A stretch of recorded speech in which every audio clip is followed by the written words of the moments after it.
Blessed New Year po sa bawat isa. Amen. So, ano na po, no? Nangaus kanina. Meron pa ho tayong isang service bukas. Baka hindi po kayo hindi kayo mag-attend. Maganda po na makapag-attend ho tayo na masalubong po natin ang bagong taon na punong-puno po ng pasasalamat sa Diyos dahil naging mabuti po ang Diyos sa atin. Even dun the times na hindi ho tayo naging mabuti sa Lord, nakita po natin na nanatili pong mabuti ang Diyos sa atin. Amen. So nasa huling pag-aaral po tayo ng ating series po ngayon about celebrating Jesus. We celebrate Christmas because of Jesus. Amen. Wala na pong iba yan. At napag-aralan po natin, when we celebrate Christmas, we celebrate Christmas, yung una po, with the spirit of forgiveness. So we can celebrate Christmas every day. Alam niyo po, meron tayong awit na araw-araw ay magiging Pasko lagi.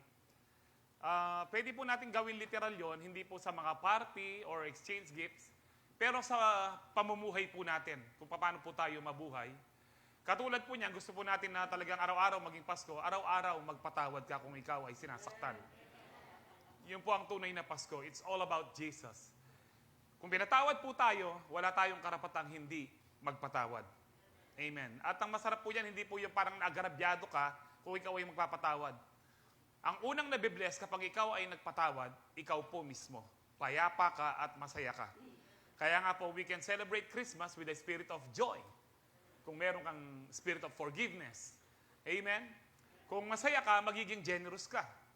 Napag-aralan din po natin the spirit of generosity. Kaya araw-araw pwede kang maging generous. Araw-araw pwede kang maging masaya. And that is why araw-araw ay laging Pasko. Because ang Pasko, it's about Jesus. Jesus is our Christmas. Amen? Siya po talaga. And just last week po, ang napag-aralan po natin, we celebrate Christmas with the spirit of what? Obedience. Amen. So wala pong araw na hindi tayo obedient. It doesn't mean perfect po tayo. But alam niyo po yung nais mong sumunod sa Lord kahit nagkakamali ka. Yun po yung hinahanap ng Lord. Hindi po hinahanap ng Lord yung mga religious na talagang nape-perfect po nila. Bagamat maganda po yun kung hindi po nila pinagmamalaki. Kahit po nagkakamali ho tayo, pero yung spirit of obedience, nandyan pa rin ho. Nagkasala ka, hindi ibig sabihin na wala ka ng spirit of obedience. Dahil ang talagang puso po natin, kung tunay tayong Kristiyano, tunay tayong mananampalataya, tunay po nating pinagdidiwang ang kay Kristo, patuloy ho tayong susunod kay Kristo. Amen. So, ngayon po, ito pong last topic po natin for the year 2023. Pero meron pang last yung bukas po, salubong po para sa bagong taon. At ang pag-uusapan po natin, celebrate Christmas by thanking God every day. We can celebrate Christmas or we can celebrate Christ na sa ating buhay, araw-araw, kung tayo ay merong pusong mapagpasalamat sa Diyos. Colossians 3:16-17, let the teaching of Christ live inside you richly. Use all wisdom to teach and counsel each other. Sing psalms, hymns, and spiritual songs with thankfulness in your hearts to God. Everything you say and everything you do should be done for Jesus your Lord. And in all you do, give thanks to God the Father through Jesus. Let's pray. Ama naming Diyos, nagpapasalamat po kami sa kalakasan na meron ng bawat sa amin, Panginoon. Salamat po, Panginoon, nandito po kami upang ikaw ay patuloy na sambahin, pasalamatan sa iyong kabutihan, papurihan, Panginoon, at ibigay ang lahat ng kalwalatian dahil naging mabuti ka sa amin sa buong taon ng 2023. Napakarami pong pagsubok, napakarami pong nangyari sa mundo, araw-araw may mga sakuna, araw-araw may lindol, araw-araw may baha, sa buong mundo, Panginoon, may mga gera. Pero Lord, tapat ka sa mga anak mo. Hindi mo kami pinapababayaan.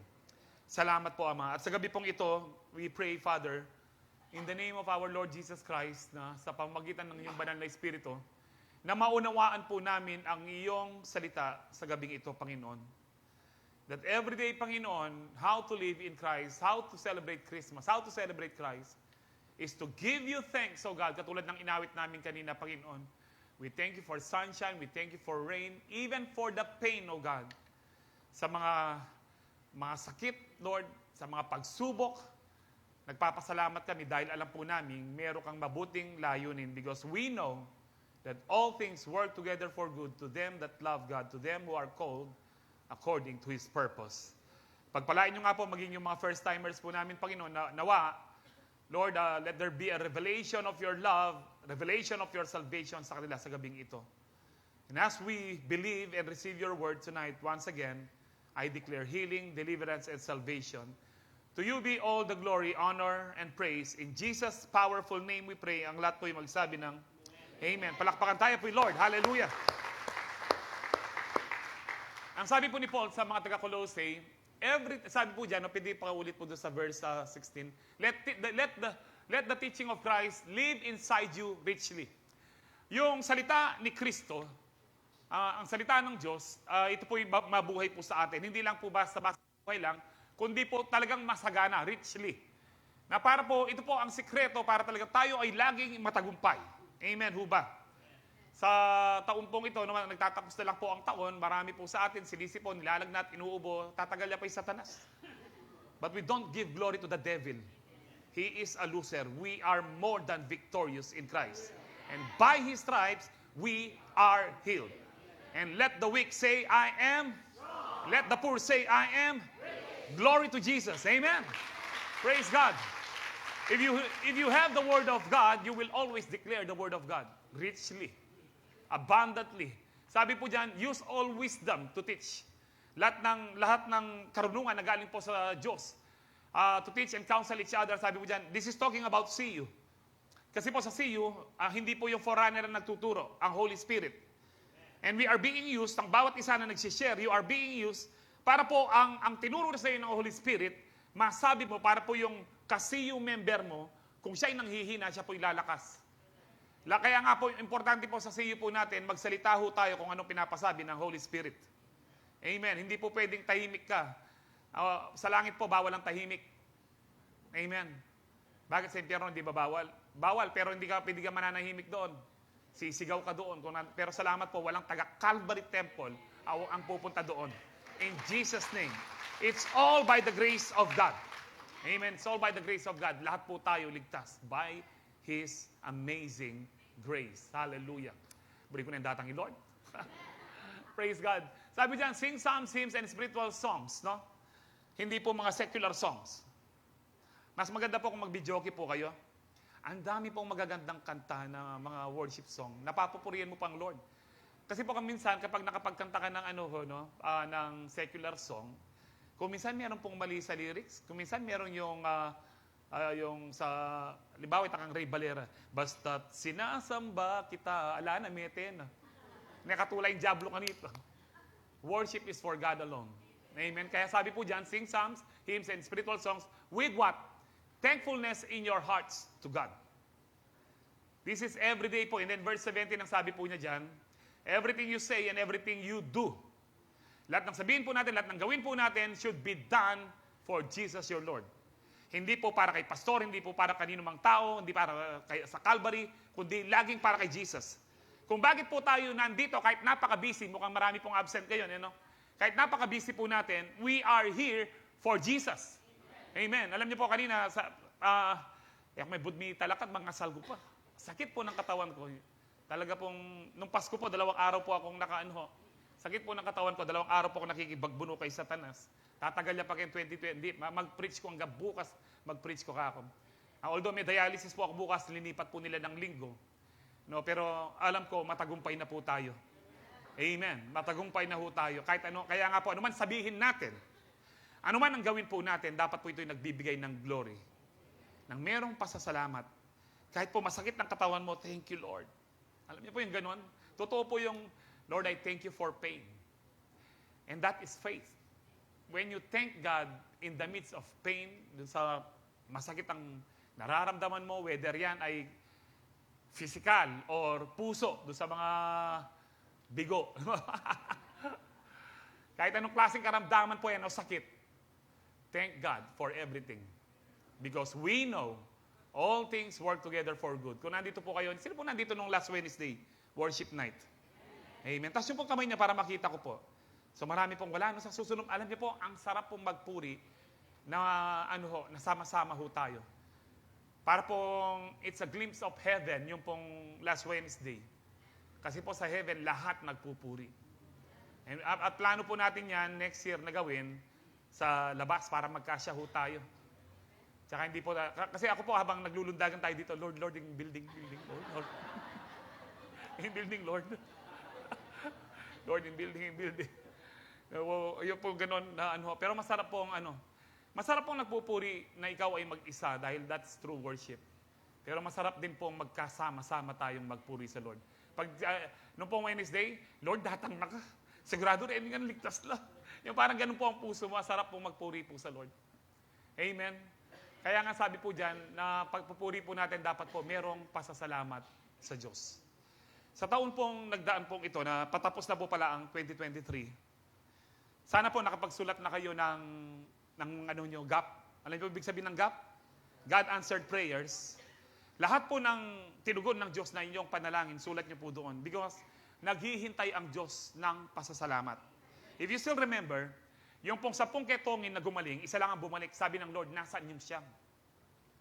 Nasaan yung siyam? Nung ako ang toreng siya malalamaran.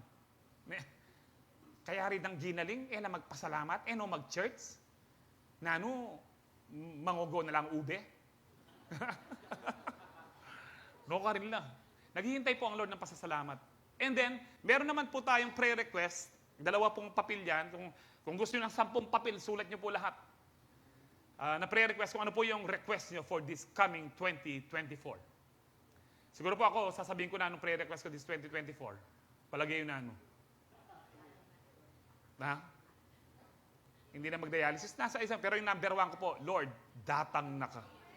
Yung po talaga number 1 sa puso ko, Lord, datang na ka. In Jesus' name. Hindi nga alam, bigagan na ka kayo.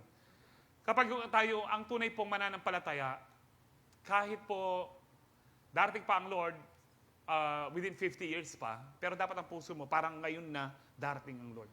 Lagi kang excited sa Kanya. Yun po ang merong espiritu ng pasasalamat. Magpapasalamat ka dahil alam mo, ang buhay po natin dito, temporary lang. Kahit gaano kaganda, kayaman ang buhay po natin dito, kaganda ang bahay mo, or bago yung sasakyan mo, ang pamasko mo ngayon, sasakyan. No? Sarap po siguro ng pamasko, sasakyan, no? Masarap po ang pamasko sa sakyan because 5 years ago, natikman ko po yan. Lord, sabi ko, kanyaman pala yung pamasko mo sa Kenya. Kaya man nasulod, pero asakin kaya ako. God is good po, no? So, to celebrate Christmas every day means to thank Him for His love every day. Alam niyo ho ba, ng bawat isa po sa atin, kahit kung minsan yung ugali po natin hindi maganda, no, lumilitaw po yung lumang pagkatao po natin, nagsa-surface yung lumang pagkatao po natin, ang pag-ibig po ng Diyos, hindi siya nagbabago. Yung pag-ibig po ng Diyos, hindi po nakabase sa gawa po ninyo.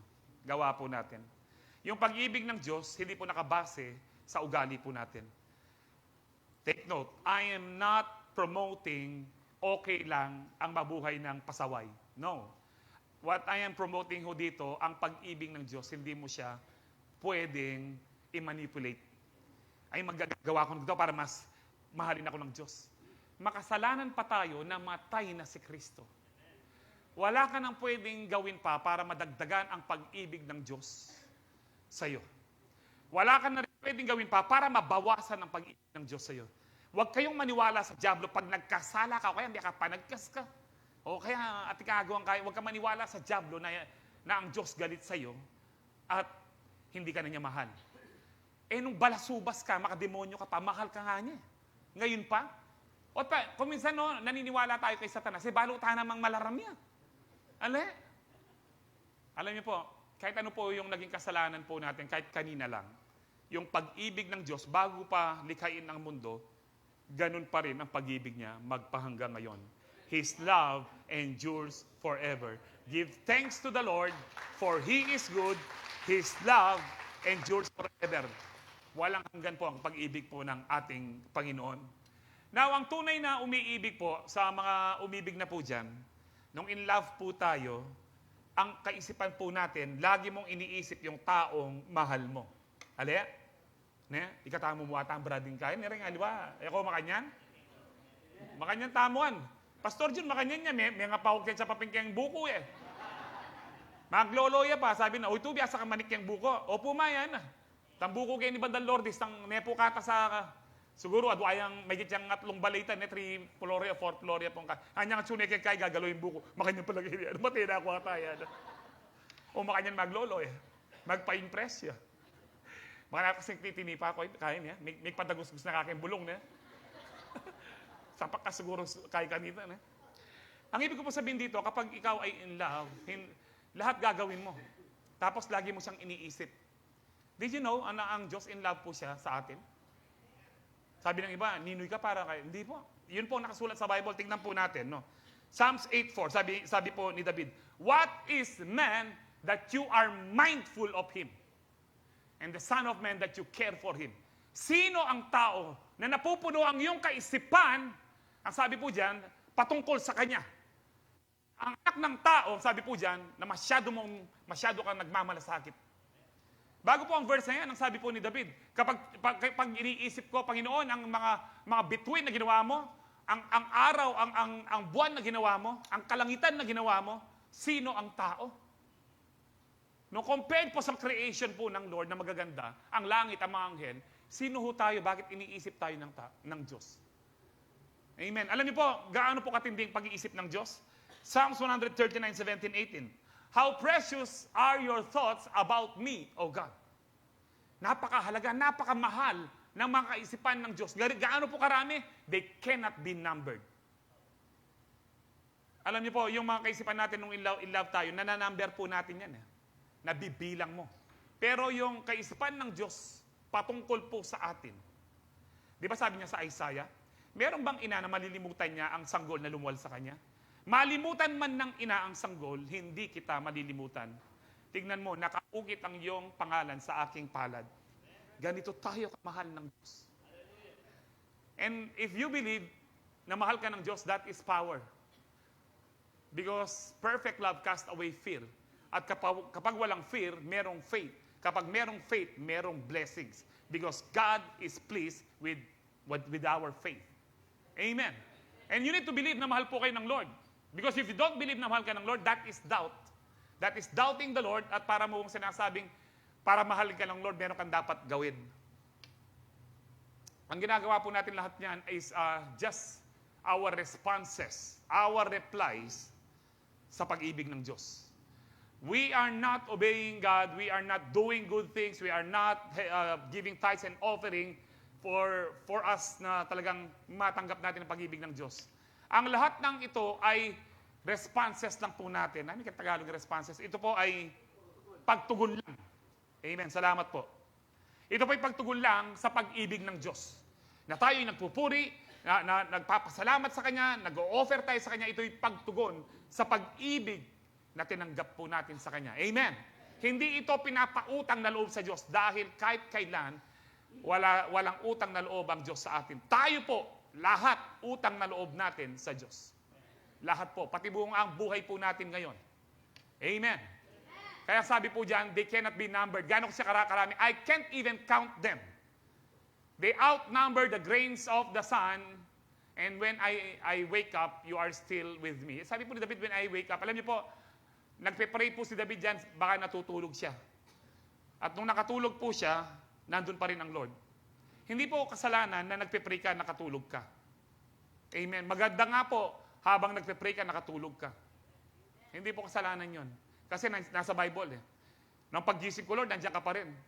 Ibig sabihin po ni David dyan, hindi niya natapos yung prayer niya.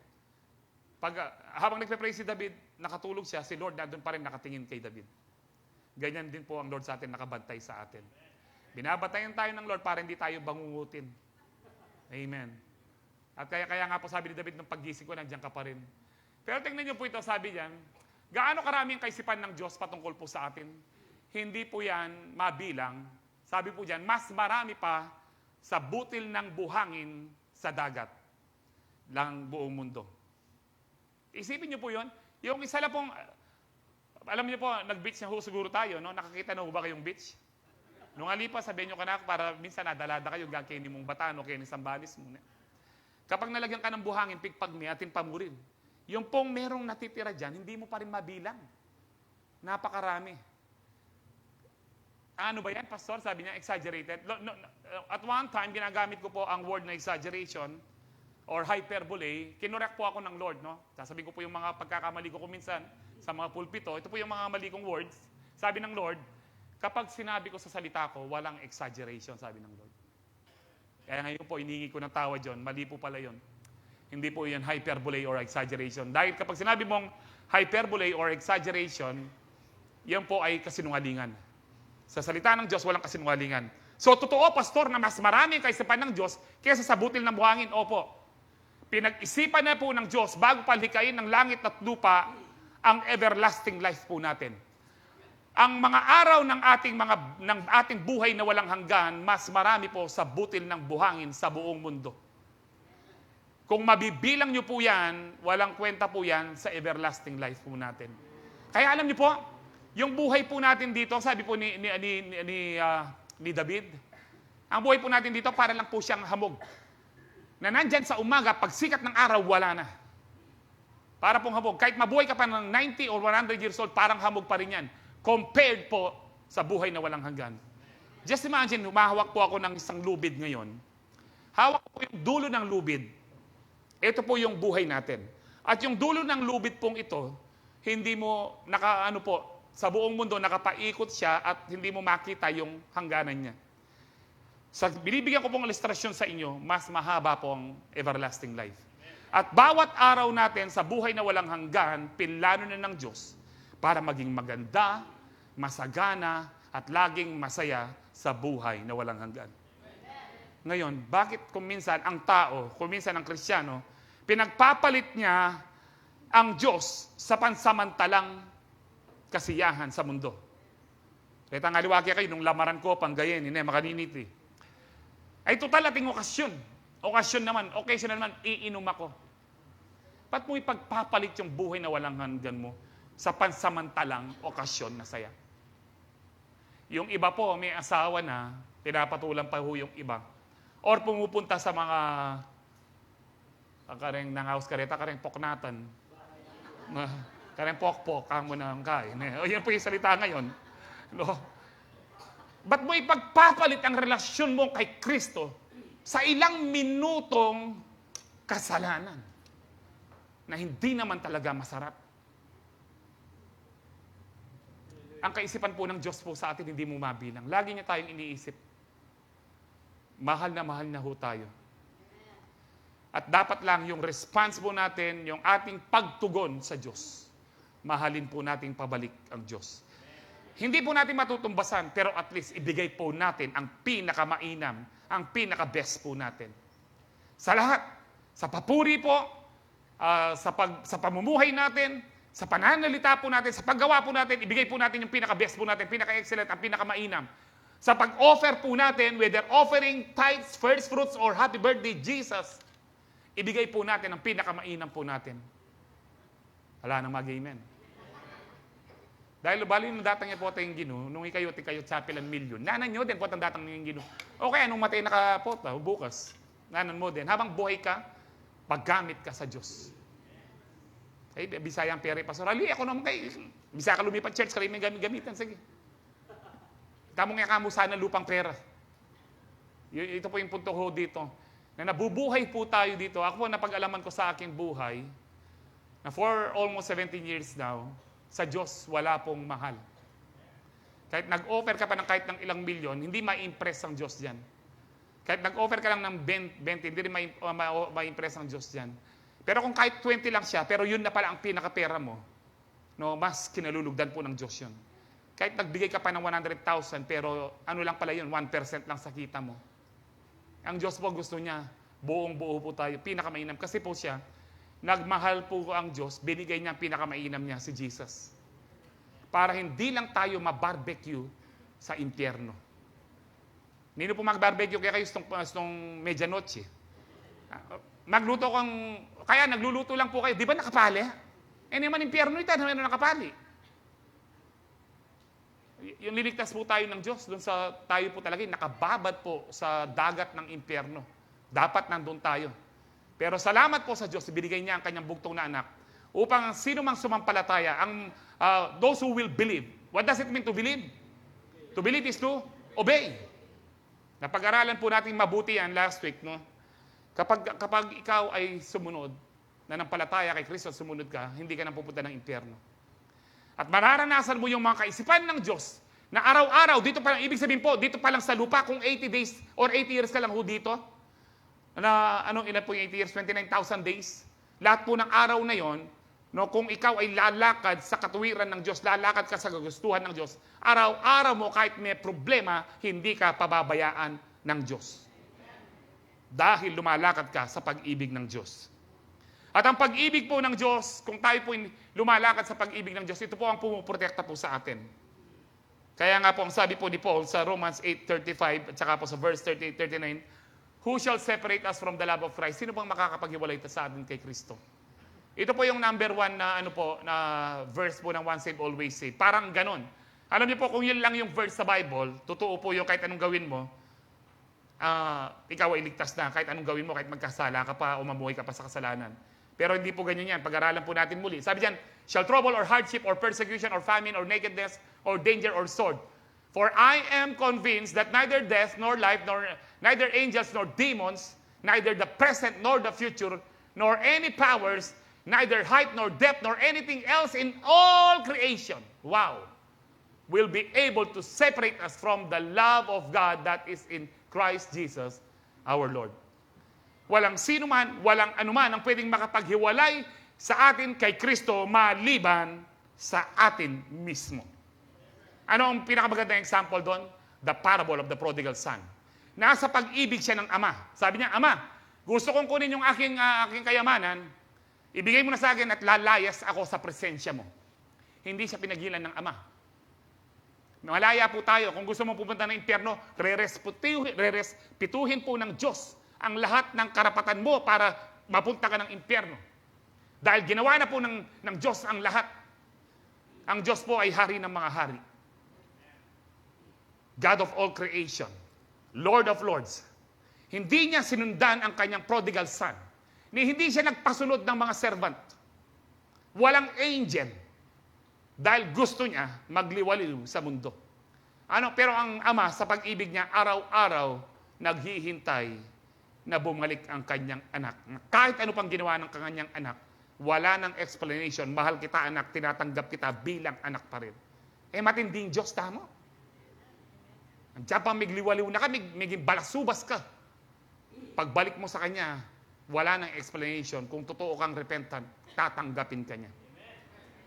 Kaya, ang pwedeng makapagpahiwalay po sa atin, ang pwede pong makapagpahiwalay po sa atin, tayo. We walk, ang sabi po ng Bible, meron pong highway of holiness sa Isaiah. At ang highway of holiness sa John 14:6 si Jesus, I am the way, the truth, and the life. No one can come to the Father except through me. So, ibig sabihin po dito, we are, as a Christian, as a believer, as a child of God, ikaw dapat ay lumalakad sa katuwiran, sa kabanalan, sa daan ng Panginoon. Na ang pangalan ng daan na ito ay Jesus. At every time you choose to sin, umaalis ka sa daan. Dahil sa daan po ng kabanalan, walang namumuhay sa kasalanan. Madadapa ka, magkakasala ka, pero hindi ka mamumuhay sa kasalanan. Hindi ka mag-i-enjoy sa kasalanan. Once na nag-i-enjoy ka sa kasalanan at sinasabi mo, occasional lang, umaalis ka sa daan ng kabanalan. Umaalis ka sa pag-ibig ng Diyos. Yung po, who shall separate us from the love of Christ? Meron po yan kung sino? Tayo mismo. Yung pong sasabihin mo sa Lord, Lord, gusto ko na mag-backslide. Ay, hindi na pwede. Meron ba ganun sa Bible? Ay, hindi na pwede. Tinanggap mo na ako. Touch move. Wala pong ganun. Rerespetuhin ng Diyos kung gusto mong maging balasubas pa rin. Pero maghihintay pa rin ang Diyos na bumalik ka sa Kanya. Umiiyak po ang Panginoon. Sabi po ng Bible, the Holy Spirit and Jesus Himself are interceding for us. Palagay niyo ano po pinagpe-pray ni Jesus? Yung ano po yung pinagpe-pray niya? Kung paano po ang pinag-pray niya kay Peter? Ang sabi po ni Lord, bago po siya huliin, the night na bago po siya huliin, sabi niya kay Peter, Peter, alam mo, hiniling ni Satanas. Alam niyo po, humihiling din si Satanas sa Diyos. Kung alam niyo po yung Job, Book of Job, nasa ano po sila, no, sa heaven's courts. Ito po yung second heaven. Nandiyan po yung mga principality. Sabi po ni Satanas, sabi po ng Lord, si Satanas, hiniling ka ni Satanas para kayo ay ma-swift. Kayo kanita mabigse. Alam niyo po yung masala. Masala ka. Yun po yung alam niyo po yung may mga palay, o alam niyo po yung bigas, kaya ba't gusto po niya, siya ay mahulog. In other words, gustong mahulog si Peter, pati yung mga kasama niya. Pero pinag-pray na kitang sabi ng Lord, para yung pananampalataya mo hindi bumigay. Ang prayer po ng Diyos sa atin, kahit dumaan po tayo ng pagsubok galing kay Satanas, hindi tayo bibigay. Huwag natin pagpalit po. Kahit mamatay pa ho tayo sa kahit na anong kasakitan, karamdaman o persecution, huwag tayong bibigay. Dahil pagbulat naman po natin ng ating mata, pag namatay tayo, kung mapapatay man nila ho tayo, pagbulat ho natin, nakatungtong ang paa po natin sa daang gintong lantay. At naghihintay yung mansyon na ginawa ng Panginoon sa atin. Woo! Praise the Lord. I've got a mansion just over the hilltop in that bright land where we'll never grow old. Hallelujah, la ng mangulebok. And someday yonder we'll never more wander, but walk on streets that are purest gold. Huwag kayong bibigay, niya kita dapat ka rin. Niya kita mo dapat ka rin. For the longest time po, ang tita ko, yung ate po ng tatay ko, binisita po ako kahapon. Kasama yung mga ibang pinsan ko, tsaka mga pamangkin. Ang mabilin ko po sa kanila, tita kako, dapat wag tayong bibigay sa Panginoon. Magkita-kita tayo sa langit. Ganyan. Doon po ang mahabang buhay talaga. Ay, di, gusto ko dito mahabang buhay. Opo, pero gusto niyo man, tita, mamamatay pa rin tayo, kako. Siya po kasi 79 na, pero ang ganda pa ho ng kutis niya. Wala po akong nakitang wrinkles sa kanya kahapon. Sabi namin, tita, anong sikreto mo? Ang ganda pa ho ng tita ko na, Pero sabi ko sa kanya, pansamantala po yung tita, lahat tayong mamamatay. Pero habilin ko po sa inyong lahat, magkita-kita tayo sa langit. Kay Kristo lang ang paraan ka. Dapat po lahat ng gusto nyong makasama sa langit, sabyanan nyo po makanya. Kahit pagtawanan ka pa nila. Dahil habang natutulog sila, i-convict sila ng Holy Spirit. Tama yung sinasabi ng kamag-anak mo. Si Kristo ang daan. Amen. Hallelujah. So, paano tayo mananatili sa pag-ibig ng Diyos? Ang sabi po ni Jude, no? Jude 1:21, keep yourselves in God's love as you wait for the mercy of our Lord Jesus Christ to bring you to eternal life. In other words, manatili daw tayo sa pag-ibig ng Diyos. Hindi ang Diyos ang gagawa ng paraan para tayo ay manatili. Sino? Tayo. It is a command to keep ourselves sa pag-ibig ng Diyos. So, paano tayo mananatili sa pag-ibig ng Diyos? Kasi sabi po sa Romans 8:35, 39, walang makakapaghiwalay sa atin sa pag-ibig ng Diyos. Kaya lang, sabi nga ni Jude, manatili tayo sa pag-ibig ng Diyos. Paano? Sinabi po mismo ni Kristo ito. John 15:9-10, as the Father has loved me, so have I loved you. Ang sabi po dyan, now remain in my love. Sino po ang mananatili? Tayo. Katulad po ng prodigal son. Mali po yung nagpipreach po ng once saved, always saved. Na kahit anong gawin mo, hanggang na anong yung pong doktrinang yun, kademonyuhan po yun. Diyan pang damdamanda na. Pag balik-balik na rin mo man po ang Bible, hindi po siya ganun. Sabi ng Panginoon, remain in my love. It is in other words, it is our responsibility to remain in His love. Ito po yung ating responsibilidad po natin na tayo manatili sa Diyos. Manatili sa pag-ibig ng Diyos. Paano? If you keep my commands, you will remain in my love, just as I have kept my Father's commands and remain in His love. Amen. Linigtas tayo ng Diyos, manatili tayong ligtas. Paano? Remaining in His love. Kaya kapag ikaw ay nananatili, paano tayo nananatili sa pag-ibig ng Diyos? Sumusunod sa utos ng Diyos. Hindi tayo sumusunod sa utos ng Diyos para maligtas. Kaya tayo sumusunod kasi niligtas na niya tayo. Sabi nga ni Kristo, kung paano ako ay sumunod at nanatili sa pag-ibig ng Ama. Sumunod ba si Kristo at nanatili sa pag-ibig ng Ama para si Kristo ay maligtas? Taguli po babalagin sa loob ko na. Hindi po. Bakit sumunod si Kristo at nanatili sa pag-ibig ng Ama? Kasi po, yun po ang natural na pagtugon ng isang umiibig sa Diyos. Kapag ikaw ay in love sa Diyos, gagawin mo ang lahat para manatili ka sa pag-ibig ng Diyos. Gagawin mo ang lahat para po ma-please ang Panginoon, malugot ang Diyos. Gagawin mo ang lahat sa pamamagitan ng kapangyarihan ng banal na Espiritu na ikaw ay makasunod sa salita ng Diyos.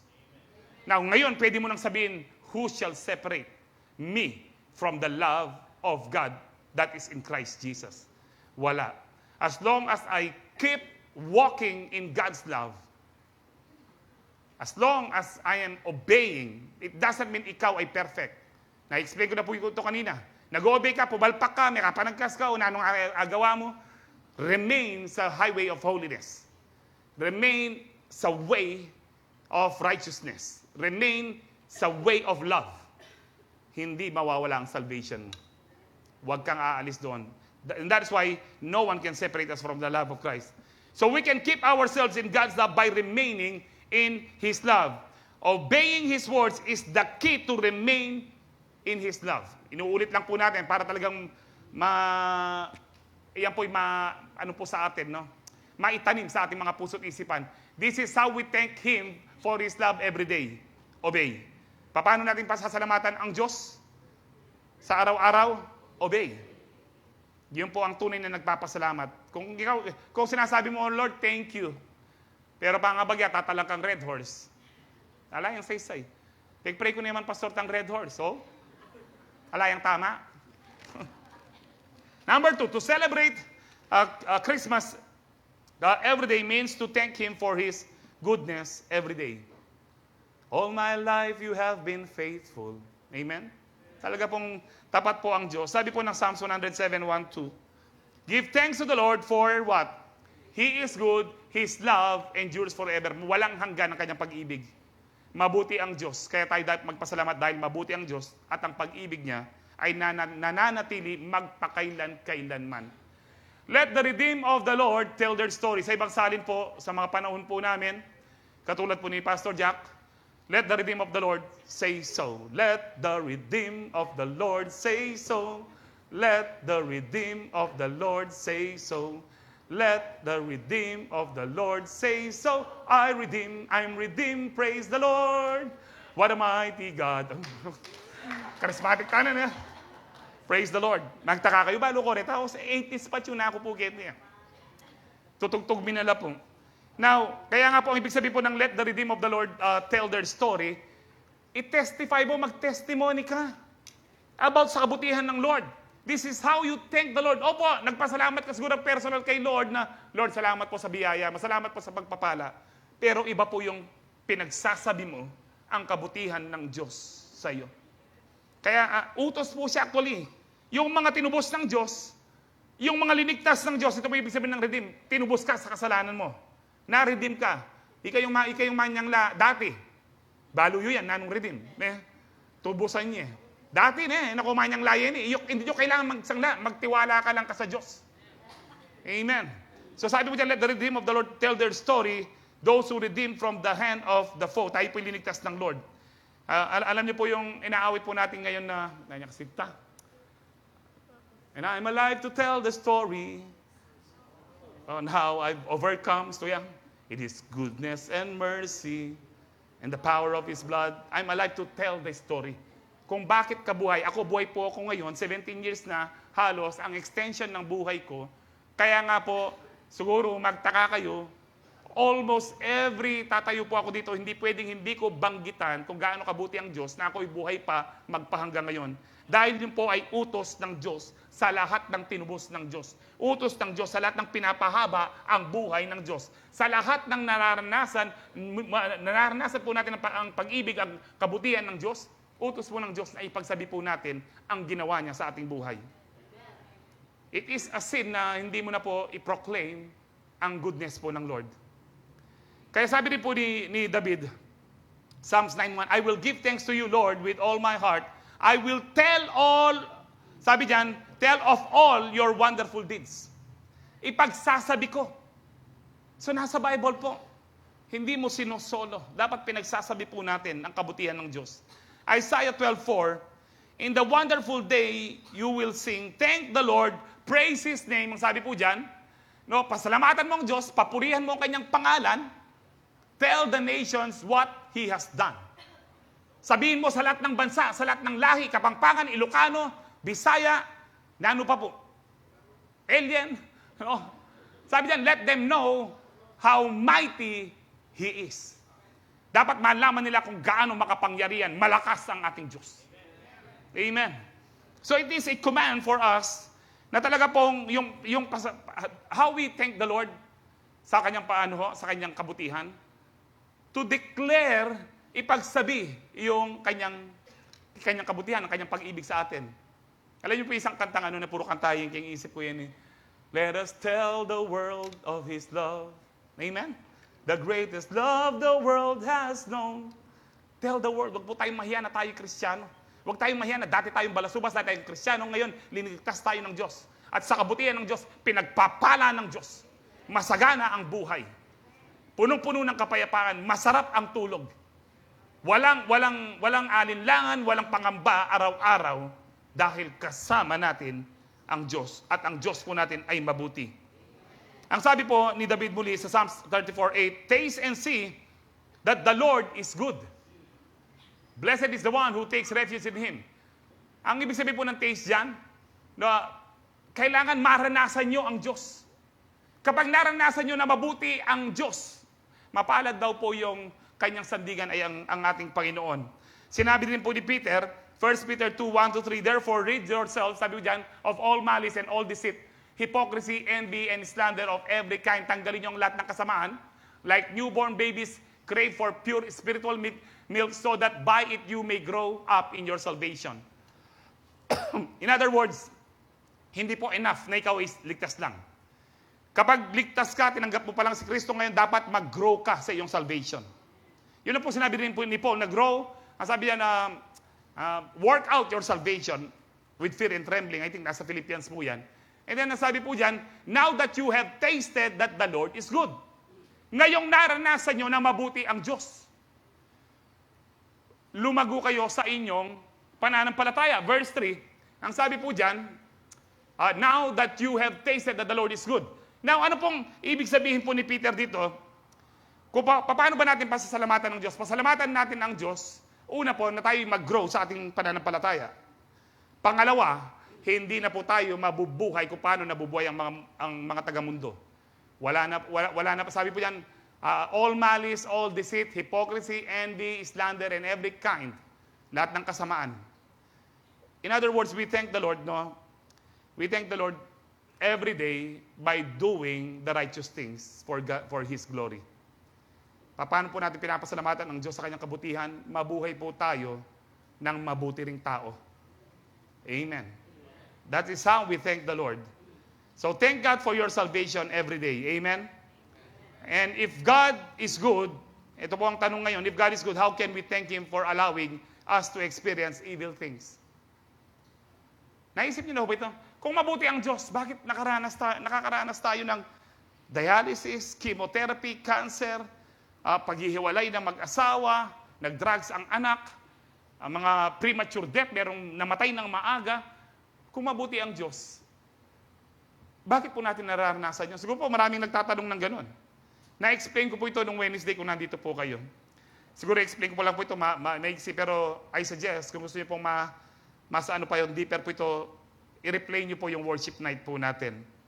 But anyway, kilala niyo po si Joseph the Dreamer. Si Joseph the Dreamer po, binenta po siya ng kanyang mga kapatid. Naging alipin siya. Ibig sabihin po yan, nakahubad po siya. Ang mga binibili pong alipin po ng kailangan nakahubad para makita nila kung wala siyang skin disease. Pero pinagpala pa rin siya ng Diyos sa kay Potiphar. Naging second in command po siya sa lahat ng ari-arian po ni Potiphar. Pero tinutokso siya ni Mrs. Potiphar dahil si Joseph, according sa Bible, he was very handsome. Nakakita na ba kayo ng very handsome? Kaya ni ko po lumawi. Ali, burik sabihin magrandam kayo. Makisulto pa mo yung kaya kayo ngayon. Kapangpangan kayo, pin. Anyway po, napakagandang lalaki po ni Joseph. Kaya nga po si Mrs. Potiphar, na kahit matanda na, malandi pa rin, tinutokso itong Tinutokso po si Joseph. Pero sabi ni Joseph, isang masamang bagay hindi ko magagawa sa Diyos ko. Pero kung kayo si Joseph, mga lalaki, nakakaya kung mahuli tayo. Tapos sabi niya, hindi, akong bahala, walang makakita. O sige, kanya. Ganyan po, na po rin balasubas. Nakakaya daw kung ano. Lagi pong nakakaya po ang kasalanan, lalo na pag sinasadya mo. Kaya sabi ni Joseph, alam ni Joseph, kahit po siya ay binenta ng kanyang mga kapatid, kaya po siya binenta, nainis po yung mga kapatid niya. Alam niyo, nakapanaginip ako. No, yung mga trigo niyo, nag-bow down sa trigo ko. Nanaginip naman po siya muli. Nakapanaginip ako, yung ang sabi po niya dito, yung 10 stars, dahil noon, 10 lang po yung mga kuya niya. 10 yung kuya niya, wala pa si Benjamin, yung bunso para 12 po sila, para 12 tribes. Tsaka yung araw at between, lumungod sa akin. Sabi nga po ni Jacob, ibig mo sabihin, pati kami, luluhod sa'yo, maglilingkod sa'yo. Excuse po. Kaya nagalit po ang kanyang mga kapatid. Pero, ni minsan, hindi nagduda si Joseph. Hindi sinumbatan ang Diyos. Kahit napakahirap po ng kanyang, napaka-painful ng kanyang mga naranasan. Naranasan niyo na bang i-reject kayo ng mismong pamilya niyo? Naranasan niya po yan. Nakuwasan po siya ng rape. Nakulong po siya na hindi niya kasalanan. At hindi niya sinabing hindi totoo yung panaginip ko. Hindi totoo yung word. Hindi totoo yung promise ng Lord sa akin. Hindi niya po sinabi yun. Dahil one day, yung favor ng Lord na kay Joseph pa rin, na-promote siya sa bilangguan. Siya po yung pinaka-mayor ng bilangguan. At yung warden, kung babasahin niyo po ang Genesis chapter 37 hanggang chapter 50, yan pong kwento ni Joseph, makikita si warden, wala nang ginagawa. Wala mang pakialam dahil naaayos ni Joseph ang lahat ng mga bilanggo doon. Mapayapa po ang bilangguan. Kaya si Joseph, miniministeran po niyang bawat isa. One day nakita niya malungkot po yung cupbearer nakakukulong lang at saka nung baker ng hari. Sabi ni Joseph, bakit kayo nalungkot? Pareho kami nakapanaginip, hindi namin maintindihan. Hindi sinabi ni Joseph, kalimutan niyo yan. Ako rin. 17 years old ako nung sinabi ng Lord na meron akong panaginip. Hindi niya po sinabi yun. Hindi totoo yan kanya. Panaginip lang yan. Pero sabi ni Joseph, hindi ba ang Diyos ang nagbibigay ng interpretasyon ng panaginip sa kanya galing? Sabihin niyo sa akin. Ano pong sinasabi ni Joseph dito? Magpahanggang ngayon, pinanghahawakan ko ang salita ng Diyos. Kahit sa aking sitwasyon, parang malabo na. Magpahanggang ngayon, pinanghahawakan ko ang salita ng Diyos dahil sa Diyos, walang imposible. Ininterpret po niya. Yung cupbearer, ang sabi po niya doon sa interpretasyon, no, para mabilis lang po tayo, in 3 days, ikaw ay re-restore. Tapos, tuwa po yung baker, ay, siguro ako rin pa. Sabihin niyo sa akin, ano yung interpretasyon? Ikaw naman, in 3 days, pupugutan ng ulo mo kanya. Nangyari po yun. At nung re-restore po yung cupbearer, ang cupbearer, ito po yung, siya muna po yung taga-taste, taga-tikim muna, taga-check ng pagkain ng hari para hindi siya lasunin, para hindi siya malason. Sabi po ni Joseph, pag re-restore ka ng hari, alalahanin mo ko. 2 taon na lumipas. Ang tagal na po ng pain ni Joseph. Nakalimutan na naman siya ng tinulungan niya. Pero one day, nanaginip po ng hari ng 7 baka na matataba at 7 bakang mapapayat. At yung payat na baka, kinain yung 7 baka. Nanaginip naman siya ng 7 trigo na matataba at 7 trigong maninipis. Kinain din po yung ano. Hindi po niya ma-interpret. Walang makapag-interpret. Sabi po ng cupbearer niya, ay, naalala ko po ang aking pagkukulang. Kaya po ako nandito kasi meron pong nakakulong na sinabi niya na ako'y mababalik dito. Siya po, mahal na hari, ma-interpret. In other words, pinatawag po si Joseph. Ang sabi po ng mahal na hari, napagalaman ko na ikaw, Joseph, na-interpret mo ang panaginip. Hindi po ako, sabi po niya. Ang Diyos. Alam niyo po, kahit talented kayo, huwag niyo pong angkinin. Ang Diyos yan. Sa kanya galing. Sabihin niyo po sa akin, at in-interpret po ni Joseph, yung pong 2 panaginip niyo, pareho po yan. Ang ibig sabihin po niyan, itinakdanan ng Diyos yan at hindi na magbabago ang isip ng Diyos, kaya 2 beses niyang bigay sa inyo. 7 taon, nadadanas tayo ng masagana. At 7 taon, nadadanas tayo ng taghirap. Kaya sa 7 taon po na masagana, mahal na hari, mag-appoint po kayo ng leader na mag-iipon po ng pagkain para pagdating po ng taggutom, merong makakain ang Ehipto. Sino ba ang pinakamatalino dito? Walang iba kundi ikaw, ang sabi po. In one day, pinromote po siya ng Lord. In one day, na bago ang buhay. Second in command sa buong nasasakupan ng Ehipto. At that time, ang Egypt po ang pinaka-powerful, parang Amerika po ngayon. Second in command. Bakit po nanatili po sa pangako ng Diyos si Joseph? Manatili po kayo sa pangako ng Lord. Ako po, lagi ko sinasabi to, 17 years na, manatili ka sa pangako ng Diyos. Dahil sa Diyos walang imposible.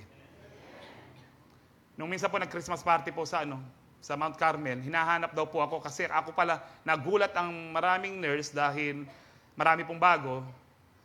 Sa itsura ko daw, bakit ako daw yung pinakamatagal? Ako po yung pinakamatagal ngayon sa Mount Carmel na nabubuhay na hindi po naka-wheelchair.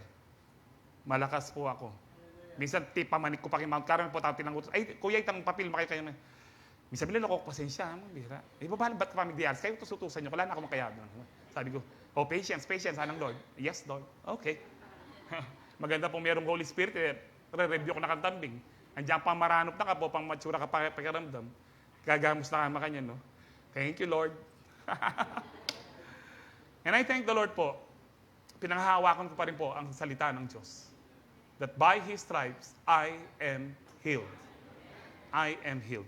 Si Joseph po, in one day, nabago po ang buhay niya. Maaring hindi po tinugon ng Lord ang ating mga kahilingan po ngayong taon pong ito, pero manatili po kayo sa pangako ng Diyos. Meron pa pong 2024. Actually, meron pang bukas. In one day, pwede pong mabago ang buhay po natin. Meron pang bukas. Because with God, nothing is impossible. Amen? Kaya, sabi po ni Joseph, nung po siya dumating yung mga kapatid niya, hindi po siya gumanti. Hanggang, to make a long story short, pinatira po sila sa Goshen, nakilala po siya, nagpakilala po siya na siya tuli. No? Panoorin nyo na lang po yung Master Explain po ito nung Wednesday. At nung namatay po si Jacob, ang tatay po nila, si Israel, namatay po siya, sabi ng mga kapatid niya, papatay na tayo ng kapatid natin niya kasi baka binubuhay tayo kasi buhay pa si tatay, pero ngayon patay na siya. Sabi ni Joseph, huwag kayong matakot. Sabi po ni Joseph sa Genesis 50:20, as for you, you meant evil against me. But God meant it for good, to bring it about that many people should be kept alive as they are today. Hindi sinabi ni Joseph, oo nga, kasalanan nyo kung bakit ako naghirap. Hindi sinisi. In other words, pinasalamatan pa ang kapatid niya. The devil meant it for evil na tayo po i-harm niya. The devil meant it for evil na ako'y mag-dialysis, but God meant it for good. Ang madalas ko sinasabi sa Diyos, Lord, salamat.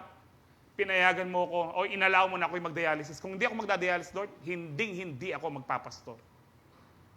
Matigas po ang ulo ko. Para po sa mga matigas ng ulo, you will learn the hard way.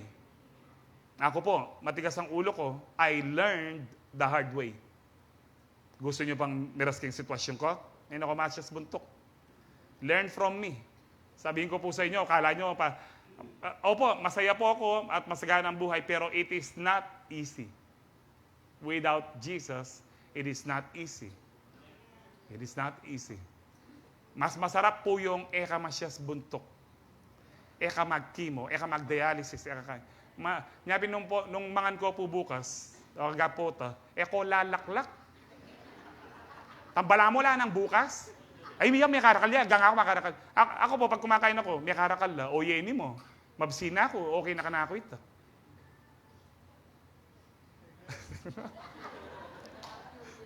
O miras tagi, pastora na po. The devil meant it for evil. Alam niyo po, narinig po ni Satanas yung deklarasyon po ni Joseph na ang plano ng Diyos na napakaganda para kay Joseph at sa kanyang buong pamilya. At alam ni Satanas na lalabas si Kristo sa lahi ni Israel.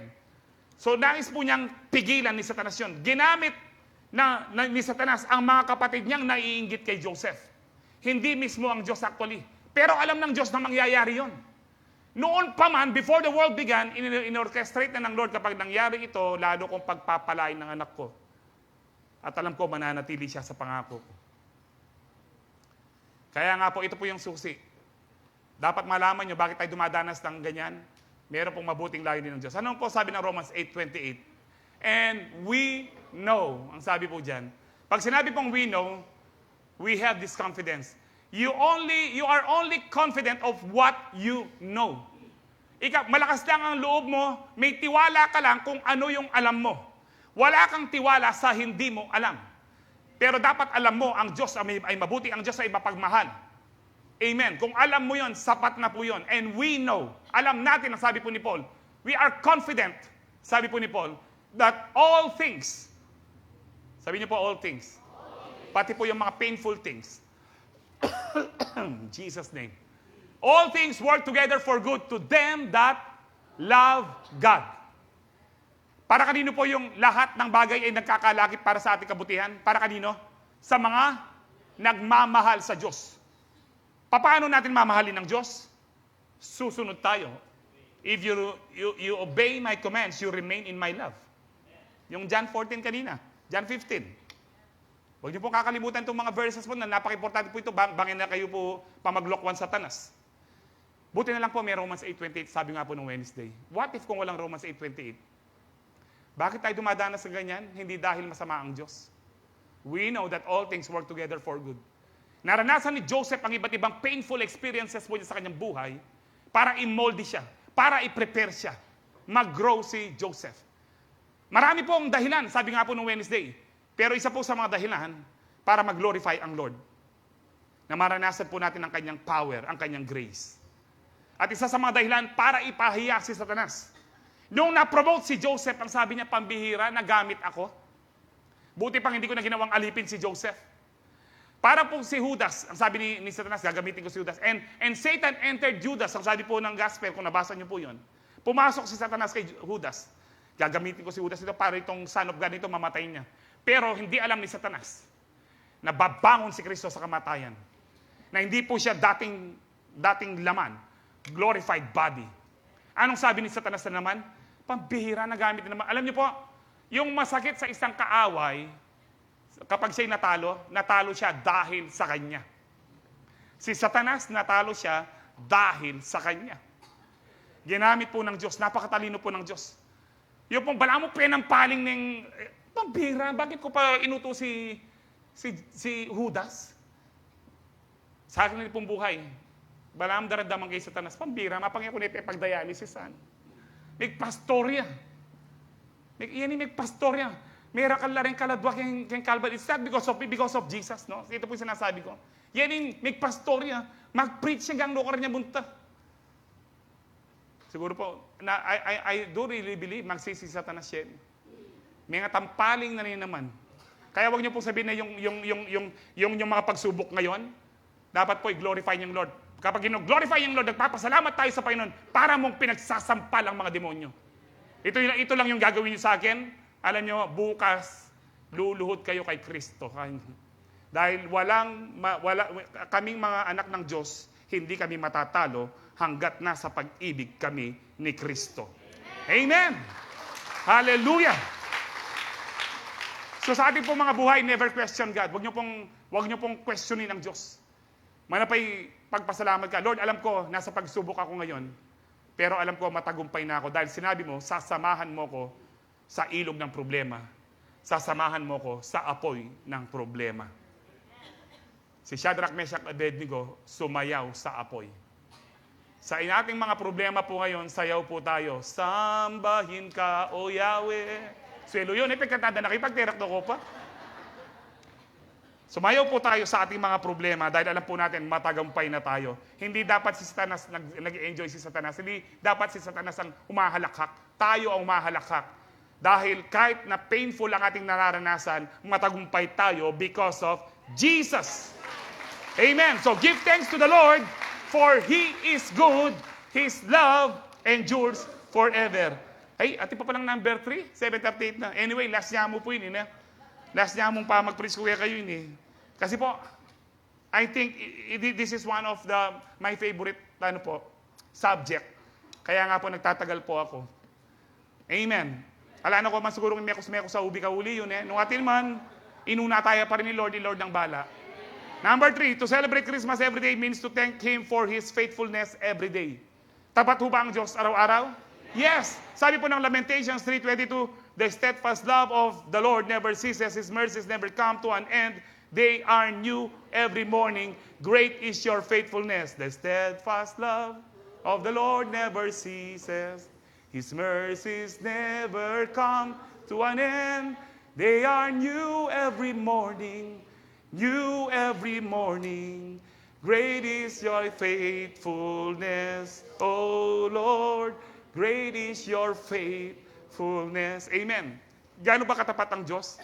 Ang sabi po dyan, yung kanyang steadfast love, yung pag-ibig niyang hindi nagbabago, hindi nagmamaliw, hindi nawawala, at ang yung awa po niya na hindi rin po nagtatapos, laging sariwa. Ang ibig sabihin po niyan, kung papaanong siguradong sisikat ang araw from the east. Nano yung east ken Tagalog po? Silangan? Silangan. Sige, balo yan. East na mo. Pastor East. Kung papaanong sa silangan o sa east po, so, kahit may bagyo, sa likuran ng bagyo, sumisikat pa rin ang araw. Anong ibig sabihin po niyan? Walang makakapigil sa araw sa kanyang pagsikat. Ang ibig sabihin po niyan, walang makakapigil sa pag-ibig at awa ng Diyos araw-araw dahil dakila ang katapatan ng Diyos. Great is thy faithfulness. One of my favorite songs po sa hymnals is yung Great is thy faithfulness. Kanta po namin ng misis ko yun nung kinasal po kami July 21, sorry. Birthday po niya yung 17, July 21, 1999. Alam niyo po yung great is thy faithfulness? Great is thy faithfulness, O God my Father. There is no shadows of turning with thee. Okay, but thy changes not, thy compassions they fail not. As thou hast been, thou forever wilt be. Tingnan po natin ang chorus.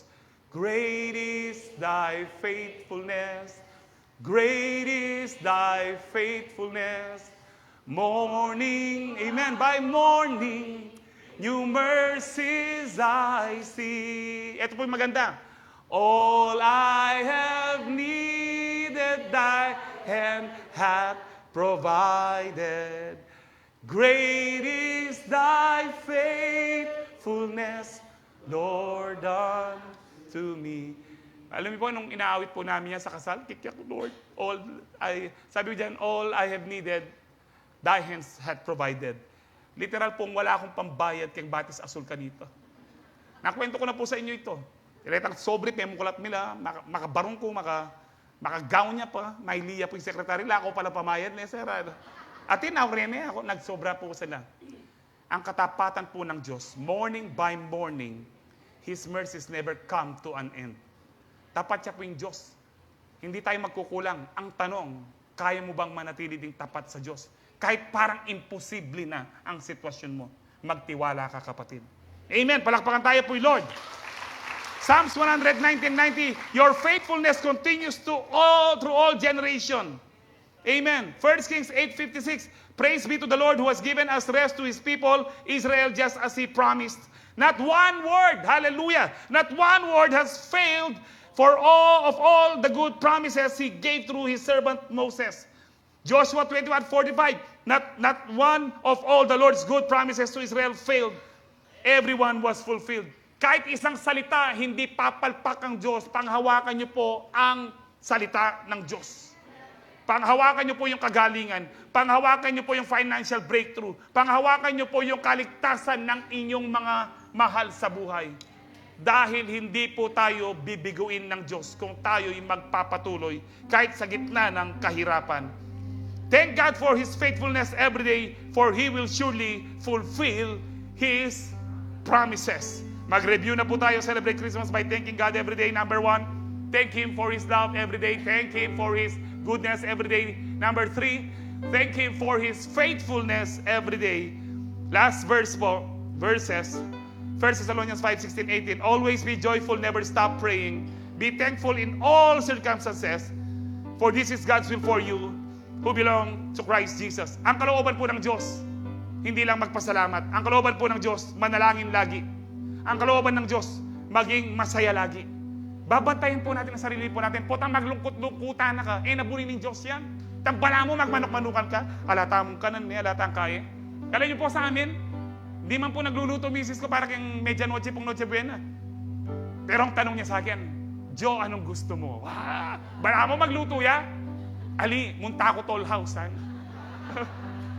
May promote pa yung toll house. Pero we thank the Lord. Ang importante, magkakasama kami. kasama si Jesus. Amen. Kaya nga always be joyful. Bukas po mag-dialysis ko. Bukas po ang dialysis ko. Pero masaya pa rin po ako because my joy knows no bounds. Ang aking kagalakan nakabase po dahil kay Kristo. Hindi dahil sa problema ko. Dahil alam ko, matagumpay na po tayo. So be thankful to God every day and experience God's abundant blessings all the way. Ulitin po natin. Be thankful to God every day and experience God's abundant blessings all the way. Amen. Bala mo, jingle bell siya mo. Jingle all the way. Amen. Tayo po lahat ay tumayo. Hallelujah. Tayo po ngayon ay tatanggap ng banal na hapunan. God is so good. God is so loving and faithful. Hallelujah. Thank you, Lord. We bless you, Jesus. We bless your holy name.